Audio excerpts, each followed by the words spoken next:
Back to news. ఇక మిగిలిన details చూద్దాం. డాక్టర్ బిఆర్ అంబేద్కర్ కోనసీమ జిల్లాలో వినాయకుడి మట్టి విగ్రహాలు జోరుగా తయారవుతున్నాయి. ముమ్మిడివరం మండలం గాడిలంకలో ప్రత్యేకంగా విగ్రహాలు తయారు చేస్తున్నారు.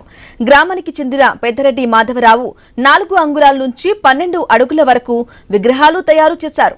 డిప్యూటీ సీఎం పవన్ కళ్యాణ్ పర్యావరణ పరిరక్షణ కోసం మట్టి విగ్రహాలు తయారు చేయాలని పిలుపునివ్వడంతో గాడిలంకలో మట్టి విగ్రహాలే తయారు చేస్తున్నారు. 12 అడుగులు మట్టి విగ్రహం చేసేందుకు 20 రోజుల సమయం పట్టిందని మాధవరావు తెలిపారు. రంగులు వాడకుండా మట్టితోనే ఆకర్షణీయంగా వినాయకుని విగ్రహం తయారు చేశామన్నారు.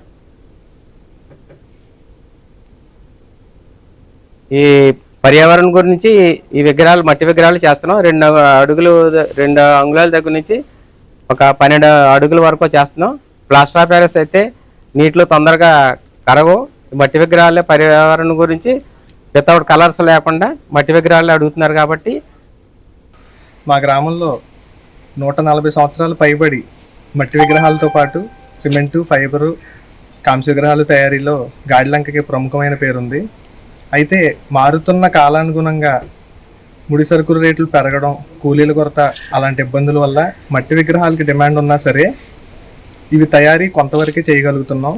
డిప్యూటీ సీఎం పవన్ కళ్యాణ్ గారు పర్యావరణానికి ఏదైతే హాని కలగకుండా మట్టి విగ్రహాలని పూజించడంలో ఆయన తీసుకున్న చొరవ వల్ల ఇదివరకటి కన్నా డిమాండ్ ఎక్కువ ఉన్నా సరే ఈ ముడి సరుకులు పెరిగే కారణం వల్ల విగ్రహాలు తక్కువగా తయారు చేస్తున్నాం.